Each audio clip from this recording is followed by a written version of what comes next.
चलो बोलो। हम्म। आज एक पेशेंट आई थी सर, उसको हम्म। करीब उसकी एज थी 40 इयर्स। हम्म। और उसको कोई प्रॉब्लम नहीं थी, उसका कोई खाने पीने में कुछ नहीं थी, बस खाली उसको यूरिन में जब जाती है तब उसको दर्द होता है। हम्म। हम्म। और ये प्रॉब्लम उसको सर 1 साल से चल रही है। हम्म। 1 साल से और चल रहा है, हाँ। 1 साल से चल रही है। उसने पहले होम्योपैथिक ट्रीटमेंट लिया, फिर एलोपैथ में भी लिया। हम्म। तो एक बार मेरे से भी ले गई थी। हाँ। और बोली उसके बाद थोड़े दिन ठीक रहा, उसके बाद फिर यही प्रॉब्लम शुरू हो जाती है। हम्म। और उसका मैंने यूरिन टेस्ट भी कराया था, हाँ। अल्ट्रासाउंड भी कराया, उसमें कुछ नहीं निकला। हाँ। फिर। हम्म। हम्म। सर कुछ समझ में नहीं आया, कोई ऐसी हिस्ट्री नहीं मिली। हम्म। खाने पीने में भी वो ध्यान रखती, बस थोड़ा सा चावल वावल खा लेती है, कभी हम्म। कभी कह रही थी चावल खा लेते हैं, बाकी ऐसा कोई हिस्ट्री नहीं मिली। हम्म। ठीक है, और? और कभी कभी तो बहुत दर्द बताती है सर, इतना दर्द होता है कि यूरिन करते और समय ही? यूरिन के हाँ उसी समय हाँ। होता है, और 10 मिनट बाद वो बंद हो जाता है। हाँ, अगर ऐसा इतने साल तक है और आधुनिक रेडियोलॉजी में कुछ दिख नहीं रहा है, तो उसका वेगावरोध कौन सा है क्या वो देखो। वेगावरोध और वेग उदीरण ये दोनों है क्या देखो। अब वेगावरोध में क्या क्या है वो बोल रहा हूँ कि पीरियड आने के लिए दवाई खाना, या फिर पीरियड बंद होने के लिए दवाई खाना, हाँ, ये भी वो उसमें इंक्लूड होता है। हाँ, मूत्र वेगावरोध, पुरुष वेगावरोध ये भी उसमें देखो। जो यस। मूत्र वेगावरोध है, अंगभंगाश्वरी बस्ती मेंट्रोवंक्षण वेदना, तो वो हो रहा है, वैसे हो रहा है कि वो देखो। कई संप्राप्तियां अच्छा। हैं कि आयुर्वेदीय संप्राप्तियां जो हेतु है वो चालू रहते हैं, पर शूल का कारण पता नहीं चलता। पता नहीं चलता इन द सेंस कि सोनोग्राफी में पता नहीं चलता, इसमें उसमें पता नहीं चलता, पर शूल तो रहता है, ऐसे पेशेंट बोलता है। तो ये दो तरह का रहता है, यस। एक तो मानसिक रूप से रहता है, नहीं तो सच में वो रहता है ऐसा शूल। तो ऐसा शूल ये वायु का जो मूढ़ वायु रहता है, मूढ़ वायु की गति, उस वजह से रहता है। जी। तो हमारे इसमें मूढ़ वातानुलोमन ऐसे करके टर्म आती है कि ऐसा वायु को अनुलोमित करना है। हाँ, तो उसमें एरेंडेल तेल आता है। हाँ, तालिसदी चूर्ण भी आता है, बहुत से लोग चूर्ण आते हैं। हाँ, तो वो मूढ़ वातानुलोमन का अनुलोमन कर देते हैं। तो वो किस वजह से है वो पहले देखो। हाँ, वेग का धारण हो रहा है और उदीरण हो रहा है। हाँ, अति व्यय हो रहा है क्या वो भी देखो। हाँ। सर वेग तो नहीं, उसका धारण की कोई हिस्ट्री मिली, लेकिन हाँ उसको सोती कम है। वो बता रही थी रात में 12 बजे करीब सोते हैं, हम्म। 11-12 बज जाता है, सुबह 4 बजे उठ जाते हैं। हाँ। और तो हाँ दिन बोलो। में दिन में तो कुछ नहीं, हाँ, तो ये भी काम कारण ज्यादा हो रहता सकता है। है। हाँ, ये भी हो सकता है ना? स्त्रियों में, हाँ बोलो। तो स्त्रियों में ज़्यादा काम रहना, कुछ तो हेतु है जिससे ये वातवृद्धि हो रही है। अब ये वातवृद्धि है और ये मूत्र के स्रोतसों में जाकर ये सब हो रहा है ना। तो इस प्रकार से मूत्र में भी कुछ खवैगुण्य या फिर कुछ वेगावरोध ऐसे हुआ होगा, तो इसलिए वो हो रहा है। तो वो भी देखो, और वो सब हेतु जो है वो बंद करो। मूत्र कुच्छ जो है, वातज मूत्र कुच्छ, तो उसमें जो बोला है वो चालू कर दो। क्या? अधोभागी जो तेलाभ्यंग है और स्वेद देना, ये चालू करो। हाँ, सैंधव, जी। सैंधव, गोक्षुर, हाँ, ये सब जो द्रव्य है, शालीपर्णी बोलते हैं, हाँ, पृष्णीपर्णी बोलते हैं, ये सब जो द्रव्य है इनका प्रयोग आपान काल में क्वाथ के स्वरूप में चालू कर दो। तो वो जी। सब ठीक हो जाएगा। पर ऐसे लोग जो रहते हैं जिससे सालों से ये तकलीफ़ें हैं, रेडियोलॉजिक में कुछ डिफेक्ट नहीं है, फिर भी हो रहा है, इसका मतलब कुछ तो हेतु चालू है। हाँ, तो हेतु एक जगह बैठना ये भी हेतु हो सकता है। हेतुओं में वैरायटी जो है आयुर्वेद में, इतनी वैरायटी जो है बताई गई है, वो कौन से भी शास्त्र में नहीं बताई गई है। ठीक है ना? हाँ, जैसे प्रतिशय में बताया कि जी। तकिया लेना, ज़्यादा तकिया लेना, कम तकिया लेना। अब ऐसा हेतु तो मॉडर्न में भी नहीं है ना? ठीक है ना? चिंता से प्रतिशय होगा। जी। अब जी। ये जी। हेतु तो मॉडर्न में भी कभी दिखेगा नहीं कि stress, sinusitis due to the stress, है ना? तो आयुर्वेद में जो यही तो खासियत है हमारी, कि हेतुओं का जो व्यापक विचार है वो हमारे शास्त्र में बहुत अच्छी तरीके से दिया है। तो उस हिसाब से हेतु कभी भी पूछना। नहाने से पहले चाय यस। पीना, नहाने से पहले नाश्ता करना, नहाने से पहले कुछ ऐसी चीज़ें करना, खाना पीना, गर्म पानी पीना, ये सब अपान वायु की तुष्टि कर देता है। ठीक है? तो यस। वो यस। वो भी हेतु रहते हैं, वो बंद कर दो अगर होगे तो। हाँ ठीक है ना। मूत्र जी पर, जी जी हाँ सर। मूत्र पर जाने वाली चीज़ जैसे फाणित रहता है ना, ये सब ये क्या करता है, मूत्रकुच्छ पर बहुत अच्छा है, कारगर है। तो ये आप अनुपान का प्रयोग करके आप ये जो चूर्ण का प्रयोग है वो कर सकते हो। तो पहले तो हेतु निकालो, फिर बाद में हमारे पास बहुत से द्रव्य हैं मूत्रकुच्छ पर जाने वाले, आता है मूत्रकुच्छ पर, वो देखो। अब ये उसका गर्भाशय निर्हरण हुआ है क्या वो देखो, हाँ योनि वापत कौन सा है नहीं क्या सर, वो ऐसा देखो। कुछ नहीं है। कोई हाँ कोई नहीं, हिस्ट्री नहीं है सर, नॉर्मल डिलीवरी हुई है सारी। ओके। तो काम ज़्यादा हो रहा है क्या वो देखो। काम ज्यादा है सर, मैंने उसके कहा भी कि थोड़ा काम कम करो तो बोल रहे और कि जो कई घर लोग में है ही रहते हैं इतना। वो स्क्वैटिंग पोजीशन में काम करते हैं। अब जो स्क्वैटिंग पोजीशन जो बोला गया है उसमें ज़्यादा नहीं बैठना बोला है शास्त्रा ने। हाँ अगर उतना ज़्यादा अगर बैठोगे तो बुधभ्रंश, योनि भ्रंश, ऐसी जो ये चीज़ें हैं वैसे संप्राप्तियाँ भी होती हैं, वहाँ पे खवैगुण्य आ जाता है। ठीक है, तो वैसे बैठकर काम करने वाली औरतें रहती हैं, तो वो भी ध्यान रखो हेतु। ऐसे छोटे छोटे बहुत हेतु रहते हैं, वो सब कुछ काउंट करो और उस हिसाब से हेतु वर्ज करो। जी है यस ना। Sir. Thank you sir. Okay. बोलो।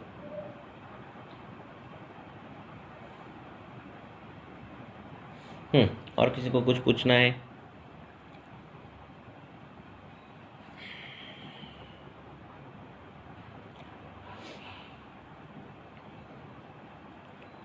बोलो, पूछते जाओ।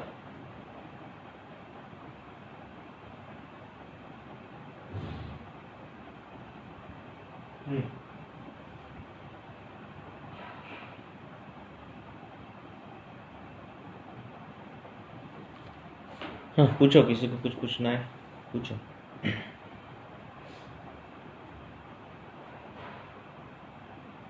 अब कभी भी क्या करो कि ऐसा कोई व्याधि हो, तो जो मूत्र प्रवर्तन, मूत्र के संबंधी है, किसी भी सिस्टम के संबंधी कोई है व्याधि, तो उस व्याधि के अध्याय में जाओ, निदान स्थान में, और जो जो हेतु है ना वो हेतु सब निकालो।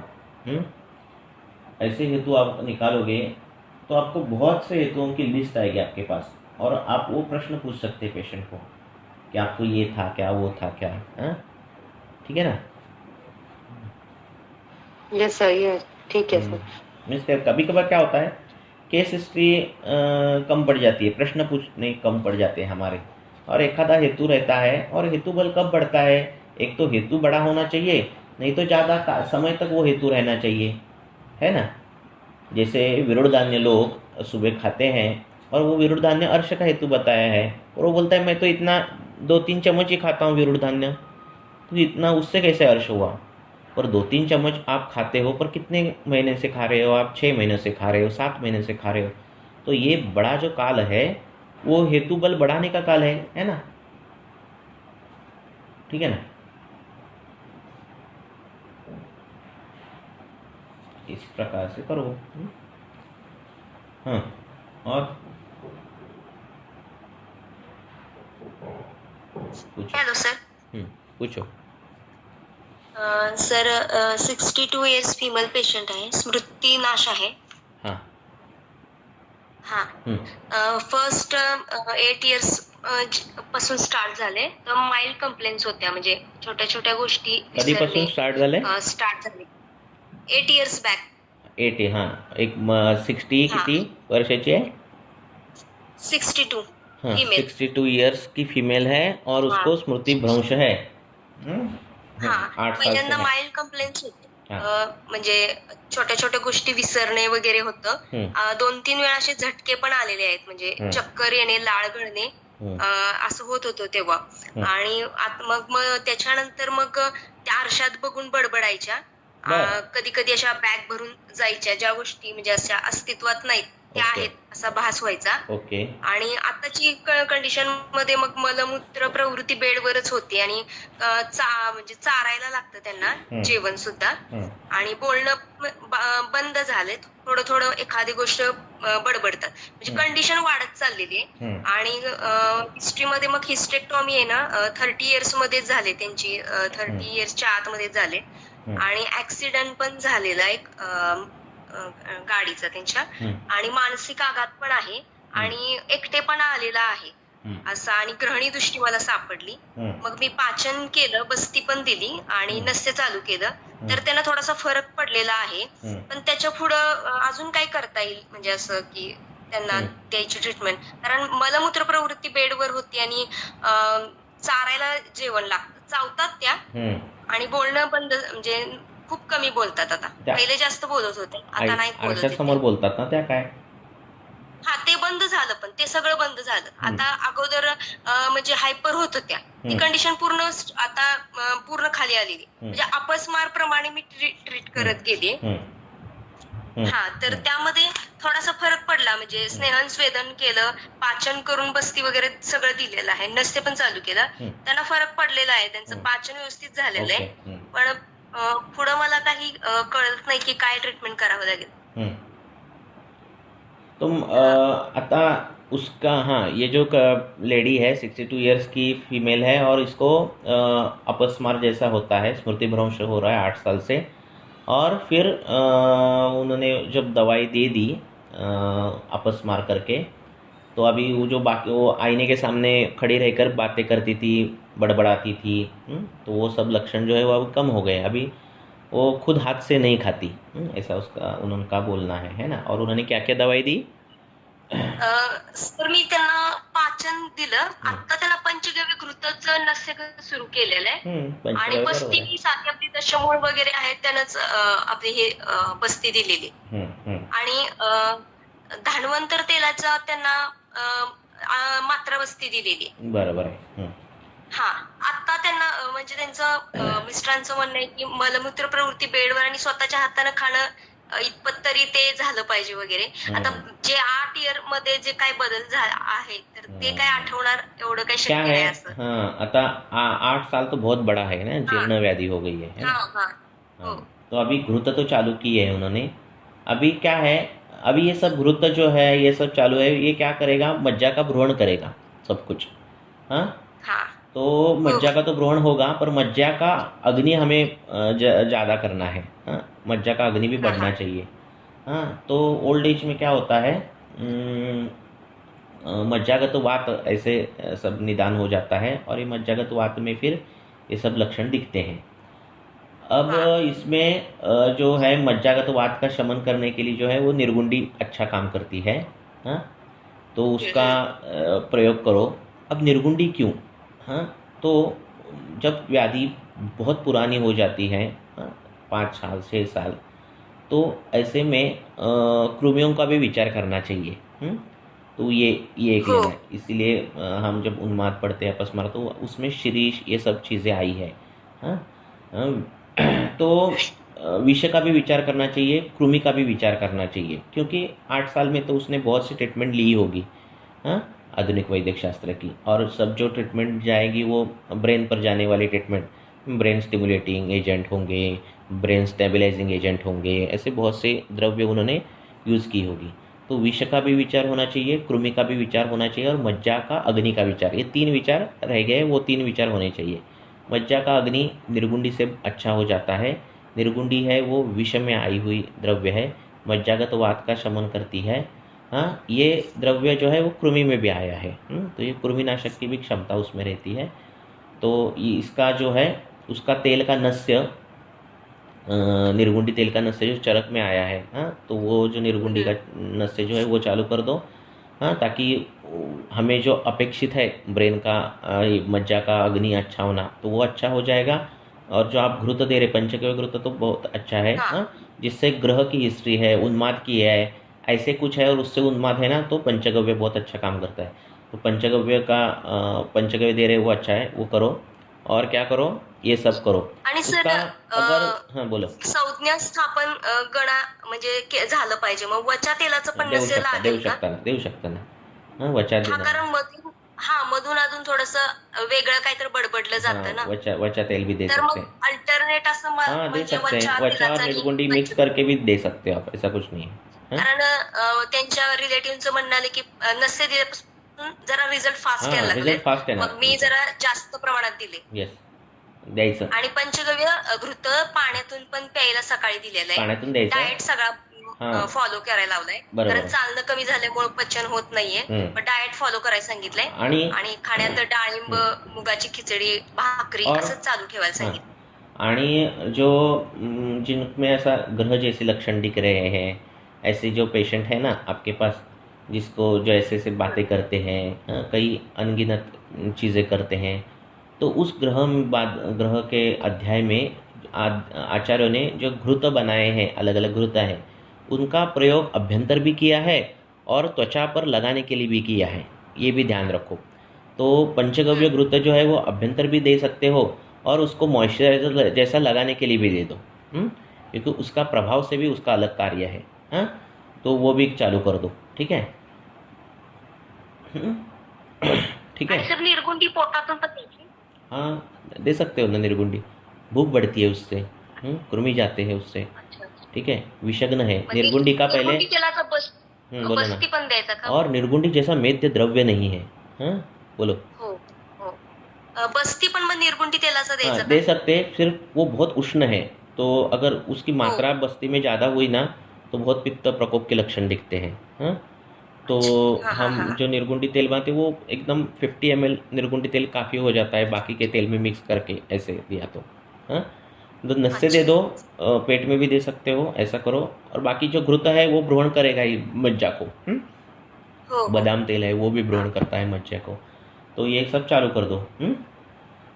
ऐसे बुद्धि बढ़ाने के लिए, बुद्धि को स्थिर करने के लिए। हाँ, देखो ग्रंथकारों की पढ़ाई क्या थी। हाँ, तो मांस भी अलग अलग दिए हैं, जैसे कछुए का मांस। हाँ, तो वो कछुए का मांस भी बहुत अच्छा रहता है, हम खाते नहीं, वो बात अलग है, पर उन्होंने वो उनकी पढ़ाई देखो, है ना। और कोई विशिष्ट पक्षी दिए हैं तो उनका मांस भी ये अच्छा रहता है। खाने के लिए जो है वो क्या बोलते हैं उसको,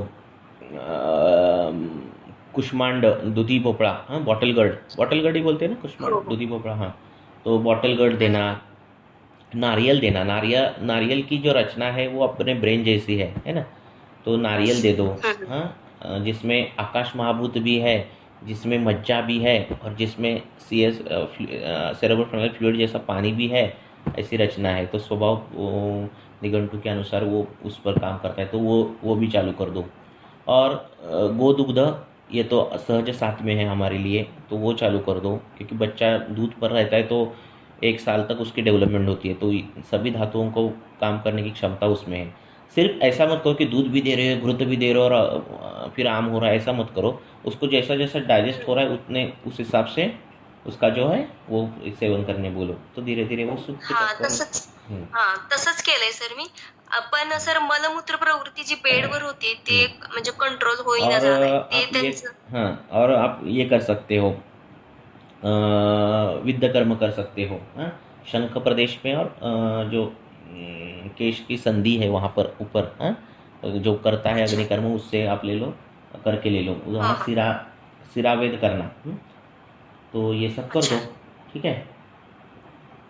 sir thank you sir. Okay, ठीक है। और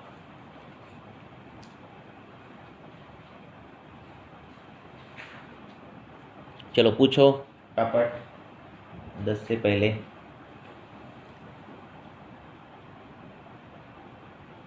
सर वीपी में, हाँ प्रश्न पूछो आप डायरेक्ट, मुझे फिर मैसेज में जाना पड़ता है।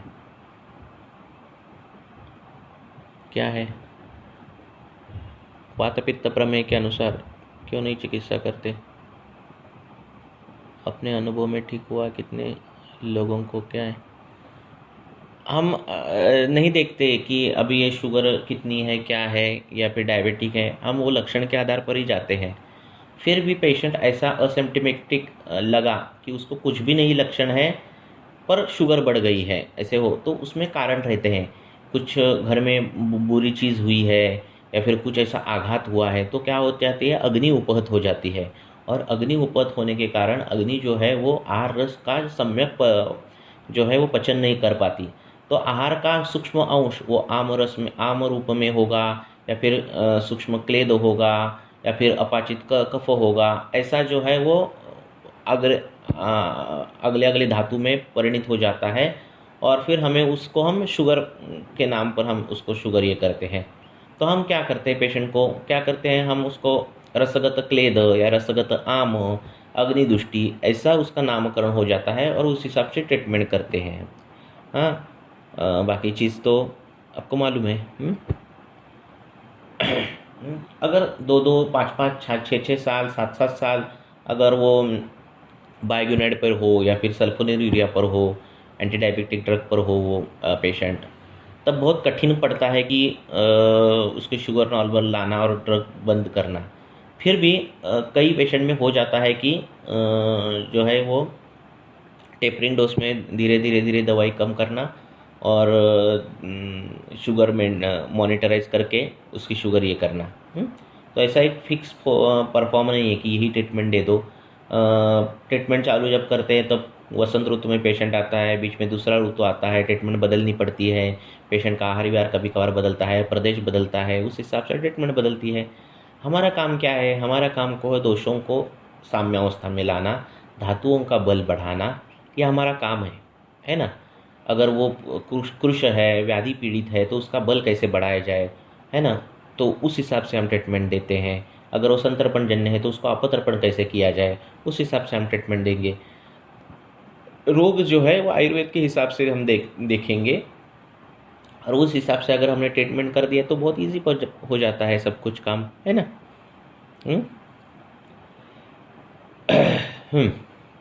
आगे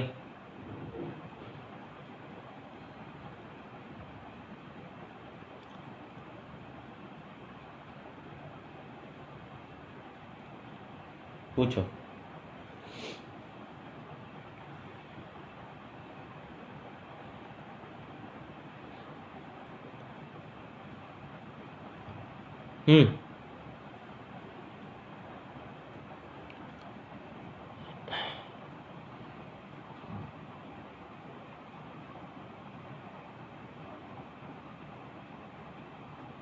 पूछो। Hello sir. हा सर, एक पेशंट होती 35 इयर्सची, तर पीसीओडी साठी येत होती. ते ट्रीट केलं, 3 सायकल व्यवस्थित आल्या. तुमचं मी पीसीओडीचं लेक्चर पण ऐकलं होतं. तर पण मला नंतर अर्श आहे असं ते कळालं. तर मग अर्श आहे, पण जर असं त्यांचं जे काम आहे ना, वात प्रकोप करणार आहे, म्हणजे आहार वगैरे त्यांनी सगळा पाळला, 3 सायकल पण व्यवस्थित आल्या, पण परत स्तनवृद्धी, जडत्व अशी जी लक्षणं यायला लागली, पोट साफ होत नाही, पण जे वर्क आहे ना त्यांचं, म्हणजे ते धार काढणं म्हशीचं, तर त्यांना वात प्रकोप होऊन ही लक्षणं परत होऊ शकतात का पीसीओडी? होऊ शकणार की, परत होणार की. अर्श आहे ना त्यांना. हा, अर्श आहे, तो बरा होत नाहीये. अर्शची ट्रीटमेंट पहिल्या करायची. अर्श शुष्क आहे का कसा आहे, रक्तज अर्श आहे? शुष्क अर्श, रक्त आधी शुष्क होता, आता परत रक्तजर्श झाला, मग ते बंद झालं. नाक्यशीर चूर्ण दिलं तेवढं मी, ते बंद स्टॉप झालं, पण पिरियड्स आलेच नाहीत. मग ते कटिशूल वगैरे ही लक्षणं सुरू झाली परत. देखो एवढं यायला लागलं. म्हणजे ते उदावर्तित ना वात आहे तो, है ना, आर्तवम ऊर्ध्वगतम ऐसा होता है ना, फिर स्तन्यवृद्धि होती है. तो पण जे अगोदर व्यवस्थित झालं, पण हे काम त्यांनी सुरू केलं, धार वगैरे. जब तक वो वात का अनुलोमन होता था तब तक वो ठीक था, है ना. फिर वात वृद्धि हो गई तो फिर वो बढ़ गया. तो हमें वही करना है, वात का अनुलोमन करना है ना. जिसको काम ज़्यादा है, वात वृद्धि दिख रही है, बहुत काम करते हैं, उनका वो आहार विहार भी वैसा रखना है ना. वात के लिए आहार विहार क्या बोला है, स्निग्ध आहार बोला है ना, उष्ण आहार बोला है, वातानुलोमन करने वाला आहार बोला है, तो उस प्रकार का आहार रखना है ना. अब ऐसे कई पेशेंट रहते हैं कि जिनमें ऐसा ये है, उदावर्तित वात है या फिर अर्श की हिस्ट्री है। अगर वो शुष्क अर्श होगा तो कई कबार पेशेंट क्या 1 महीना 2 महीना मेडिसिन लेता है, ठीक हो, उसको लगता है कि बाबा अभी ठीक हो गया। पेशेंट को ठीक कब लगता है? शूल जाने के बाद पेशेंट ठीक बोलता है, ठीक है, ये कॉमन है। हाँ, तो अर्श के पेशेंट तो 10 दिन में 15 दिन में शूल जाता है तो वो ठीक, मुझे अभी ठीक हो गया तो वो बंद कर देती ट्रीटमेंट, है ना। तो कई चीज़ें हैं, तो उनको बोलना है कि बाबा ऐसा ऐसा है, उस अर्श की संप्राप्ति उसको बताना है कि ऐसा ऐसा हुआ है, और ये पूरी अगर जाना आपको लगता है तो आपको इतना इतना ट्रीटमेंट इतना इतना समय तक लेनी होगी, तो उसको बोलना है, ठीक है ना। हाँ, बाह्य अर्श जो रहते हैं उससे उतना उदावर्त होता नहीं, हाँ, कि स्किन टैग हो जाता है, फिर इतना नहीं लगता। पर जो अभ्यंतर रहते हैं गुदवली में हुए हुए, उससे फिर क्या हो जाता है, उदावर्त जन्य संप्राप्ति दिखती है। जो बाह्य अर्श जो रहता है उसकी संप्राप्ति जो हमारे व्यान वायु से जो संप्राप्ति बताई गई है, हाँ, उस प्रकार की संप्राप्ति जो स्किन टैग में दिखती है, उसी प्रकार की संप्राप्ति बाह्य इसमें दिखती है अर्श में। पर जो अभ्यंतर रहते हैं उसमें वो संप्राप्ति बहुत बढ़ती है, उदावर्त होता है, समान बिगड़ता है, फिर कभी कभार व्यान तक लक्षण जाते हैं, हृदय स्पंदन दिखता है ना।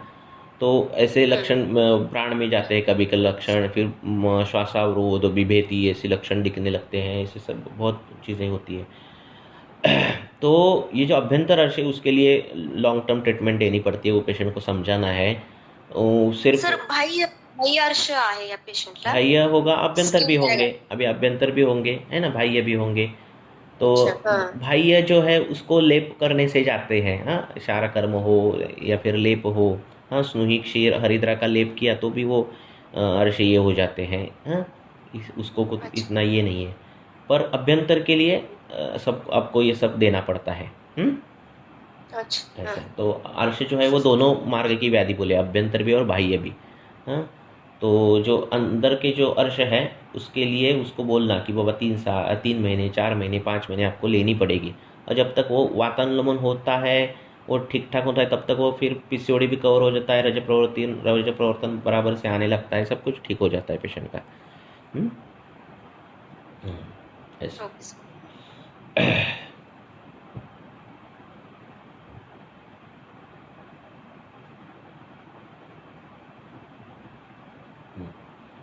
बहुत काम करने वाले रुग्ण रहते हैं, है ना, और फिर रुक्ष हो गए हैं, है ना, पतले हो गए, फिर उनको लगता है कि सर अभी भ्रूण कैसे उनको देना, अभी वातानुलोमन भी उनको देना है और जब घृत देना है, तो कैसे हम सब देख सकते हैं।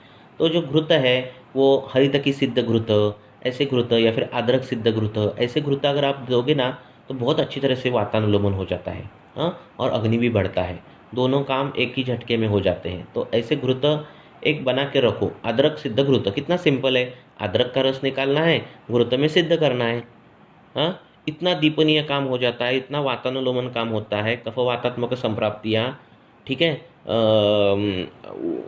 उदावर्त होने वाली संप्राप्तियाँ अर्श से ये कवर हो जाती है आपान काल में ऐसे घृत देने से।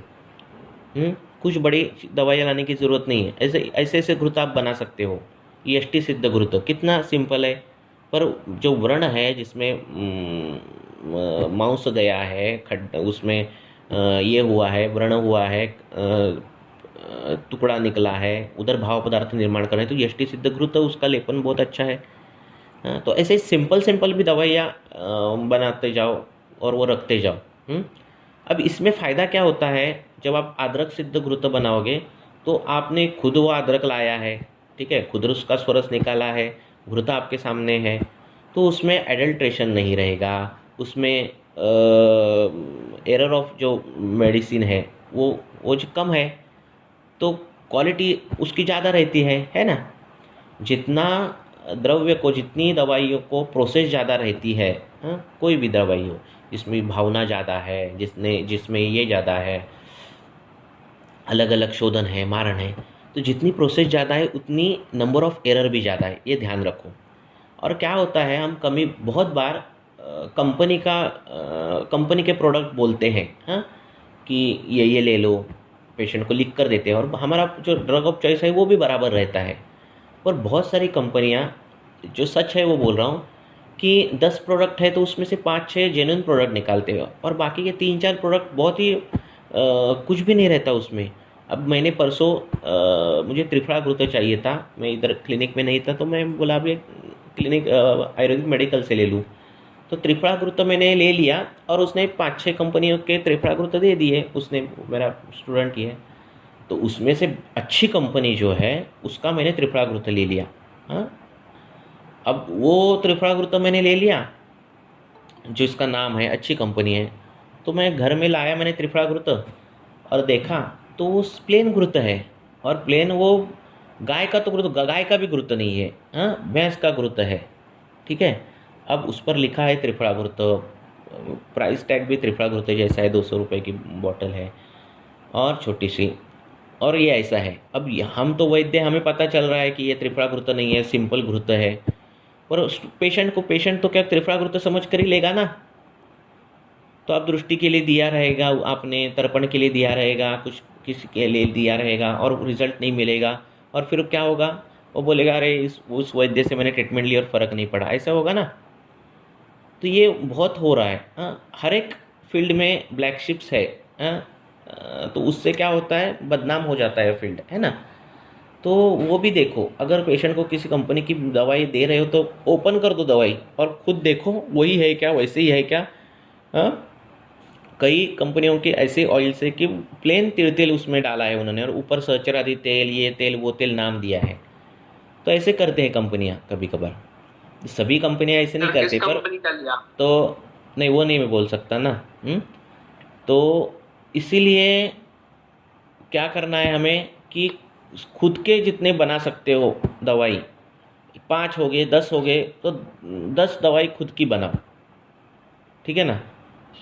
तो उसमें क्या होगा, आपका विश्वास रहेगा कि अरे मैंने ये बनाई है, उसमें यही है। तो ऐसे खुद की कई दवाई बनाओ, और जो अगर कंपनी की किसी दे रहे हो, कई कंपनियां तो बहुत ही अच्छी बनाती है, ऐसा भी है, ऐसा कुछ नहीं है, तो ओपन करो, पहले यूज़ भी करो उस, अगर नहीं आपने किसी दवाई दे दी ना किसी कंपनी की, तो कभी कभार वो ले लो, खुद आप यूज़ करो, देखो। हाँ, तो इस हिसाब से करो, ठीक है,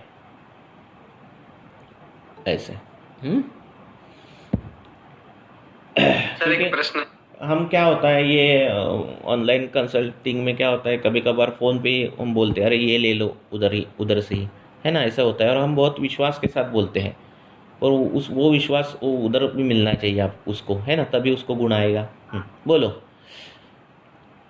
सर लेकिन हम जब तक बोलेंगे नहीं तो सबको पता कैसे चलेगा। हाँ, ये भी तो पर नहीं, ये प्लेटफॉर्म नहीं है बोलने के लिए, ऐसा है ना। और एक ही कंपनी, मैंने तो एक कंपनी का लिया, शायद उस कंपनी ने पहली बैच अच्छी भी बनाई होगी, ठीक है ना। मेरे पास आने वाला प्रोडक्ट है वो ऐसे आया, बराबर है ना। तो ऐसे नहीं हम कर सकते, हमें क्या करना है, हमें जागरूक रहना है।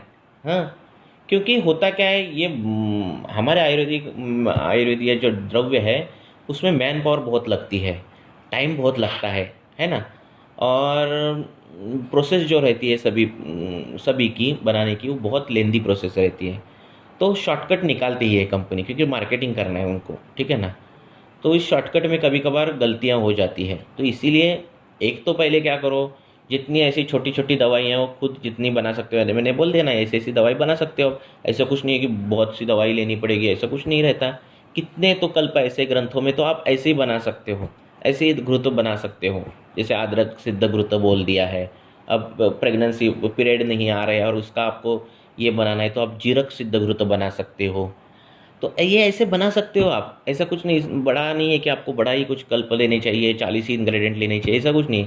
ऐसे छोटे छोटे भी कल्प बनाओ, ताकि आप उस गुण के विपरीत आपके पास अगर वो द्रव्य हो, वो कल्प हो, तो आप उस टाइम दे सकते हो पेशेंट को, है ना। क्योंकि जैसे अभी टाइम जाएगा ना, हमें भविष्य में बहुत सी अलग अलग चैलेंजेस को फेस करना पड़ेगा। तो उसमें ये एडल्ट्रेशन बहुत है बड़ी चीज़, है ना। आपके पास 1 किलो चूरन आ गया है और उसमें उन्होंने पाव केजी दूसरा चूरन डाल दिया, है ना, तो पता ही नहीं चलता, कैसे पता चलेगा, है ना। तो इसीलिए जब आपके पास चूरन आते हैं, जो भी कुछ आते हैं, हर टाइम टेस्ट देखते जाओ, हर टाइम कलर देखते जाओ, उसको सूंघते जाओ, खुद ये करना है ना। तो उसमें आप हमें क्या होता है, ज़्यादा से ज़्यादा उसको ही ज़्यादा जो जानकारी मिलती है। ब्लाइंडली मत करो कुछ भी। ठीक है।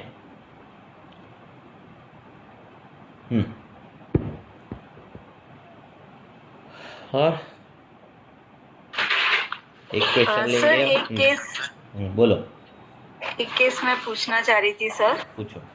सर ये पेशेंट मेरे पास हाइपोथायरॉयडिज्म के लिए आई थी, जो उसकी एक एक्सीडेंटल फाइंडिंग थी एक जनरल हेल्थ चेकअप में, उसे पता चला था। अब हिस्ट्री लेने पर ये था कि उसको उदावर्त भी था, कॉन्स्टिपेशन भी था, जिसको वो मतलब ध्यान नहीं दे रहे थे, और गर्मी बहुत लगती थी। अभी ये सब वो तो थायराइड से रिलेट नहीं करते हैं।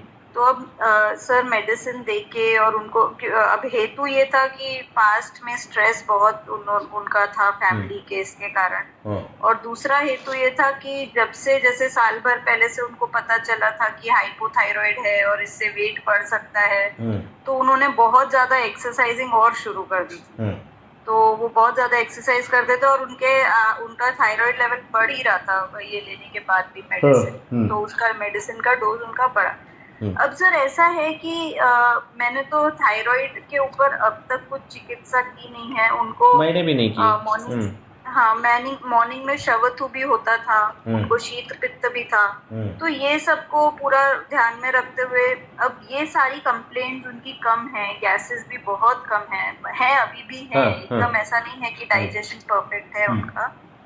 पर अब सर 3 महीने हो गया, वो बोलते अब मैं टेस्ट करा लूं। अब हमको कैसे समझ में आए कि थायराइड लेवल अब कम हुआ होगा? वो थायराइड लेवल बाद में रखो।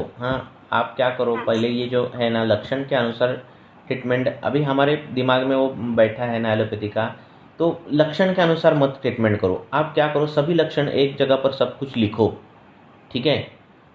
फिर पहले कौन सा उत्पन्न हुआ था, हेतु कौन से हुए थे, इसके आधार पर व्याधि कौन सी निकल रही है, पहली व्याधि कौन सी निकल रही है, स्वतंत्र व्याधि कौन सी है, वो निकालो पहले।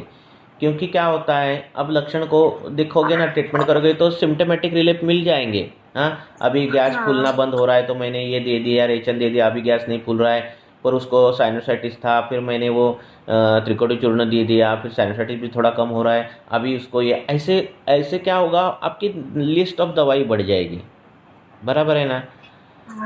तो पहले क्या करना है, एक अच्छे फॉर्मेट में, पहली बात तो केस पेपर जो है वो पहले एक प्रिंट करो, जिस पेपर में आप सभी चीज़ें लिखना, पहले जो पेशेंट बोलता है वो सभी उसके लैंग्वेज में जो है वैसे का वैसा लिखो।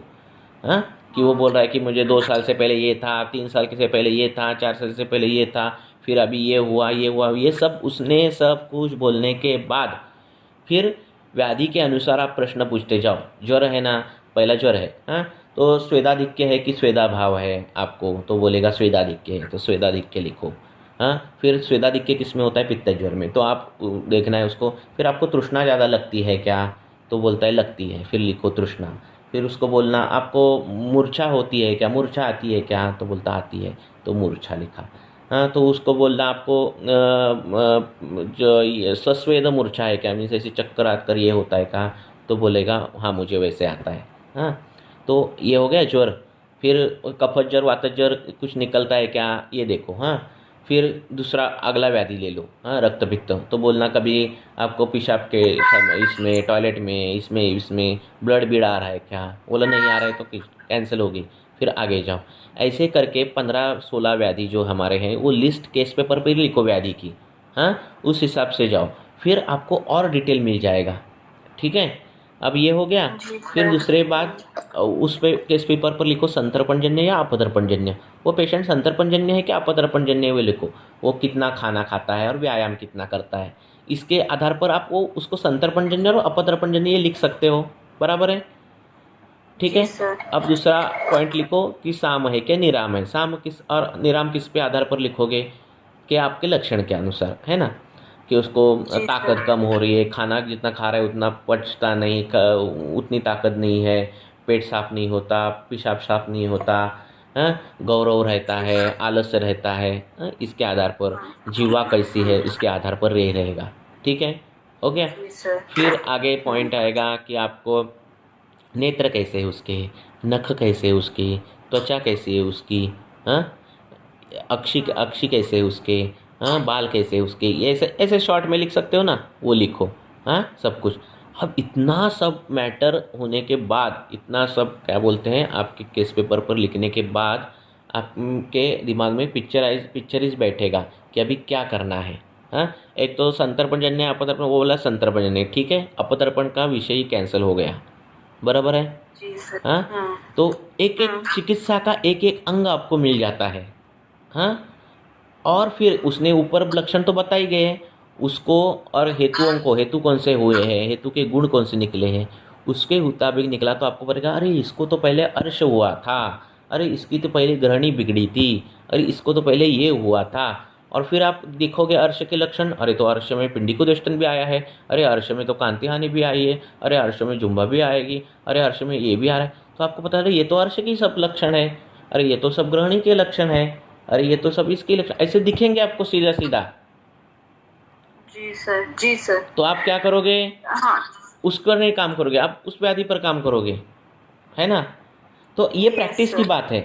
हाँ, ये मैंने अभी सिंप्लीफाइड बोला है। तो ऐसा अगर फॉर्मेट में करते जाओगे ना तो बहुत बहुत सिंपल हो जाता है और कम दवाई लगती है और अच्छी खासी ट्रीटमेंट होती है, जो ट्रीटमेंट होनी चाहिए वो ट्रीटमेंट होती है। ठीक है जी सर।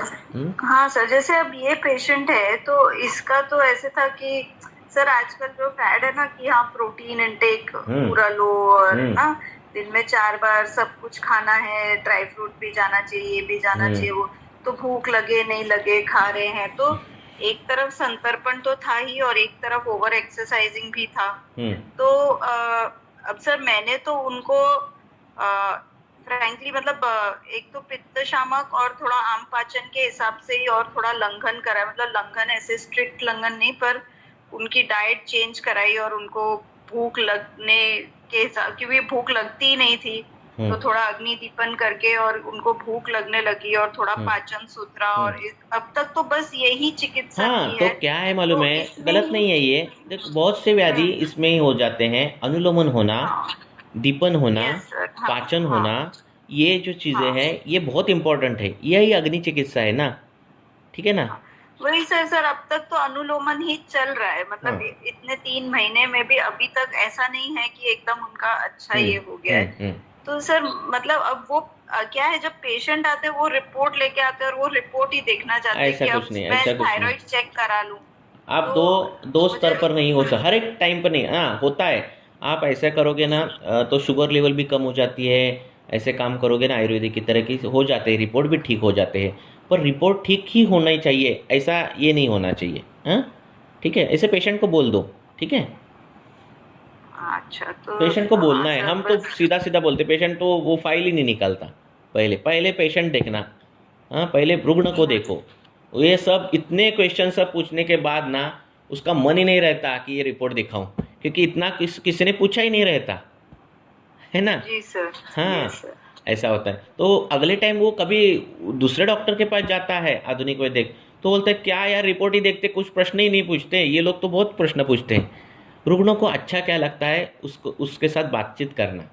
उन्होंने आदत लगाई है कि कुछ पेट दर्द है ना सोनोग्राफी करो, कुछ भी मत बोलो, हाँ फीवर है ना तो ये टेस्ट करो, कुछ भी मत बोलो, ये आदत रही है। ऐसा हचिनसन भी नहीं बोलता, हचिनसन भी प्रश्न पूछने बोलता है, हचिनसन भी ऐसे ऐसे क्वेश्चन पूछो, ये पूछो वो पूछो। अभी ये शॉर्टकट हो गया है, ठीक है ना। पहले प्रश्न पूछो, उससे नहीं कुछ निकल रहा है, कुछ ऐसा गुड़ हो रहा है, कुछ पता ही नहीं चल रहा है, ऐसा कुछ है तो ये सब बाकी की चीज़ें हैं, वो नहीं है ऐसा नहीं है, ठीक है ना। और मैं अपने अगर लीगल पॉइंट ऑफ व्यू कभी कभार ज़रूरत पड़ी तो लेने पड़ते हैं हमें रिपोर्ट कभी कभार। हाँ कैसी कई कंडीशंस रहती कि पहले रिपोर्ट करके एक बार सिक्योर हम हो जाते हैं कि पहले से ही ऐसा था। एक बार सपोज हमें कुछ दवाई देनी है और हमें लग रहा है उसके कुछ किडनी में ही बीमारी है, तो उसके लीवर नेफ्रोटिक सिंड्रोम है क्या, या फिर कुछ अपना जो कोई रिनल कुछ इलेक्ट्रोलाइट कुछ उसमें कुछ गड़बड़ी है क्या, वो पहले ही हमने अगर कर दिया तो मेडिकल अपना जो लीगल पॉइंट ऑफ व्यू है वो हम क्लियर रहते कि हमारी दवाई से कुछ नहीं हुआ, ठीक है। इसके लिए कभी कभार रिपोर्ट निकालने पड़ते हैं। तो इस हिसाब से उसका उपयोग करो, ठीक है। जी सर, थैंक यू सर। चलो ठीक है, धन्यवाद।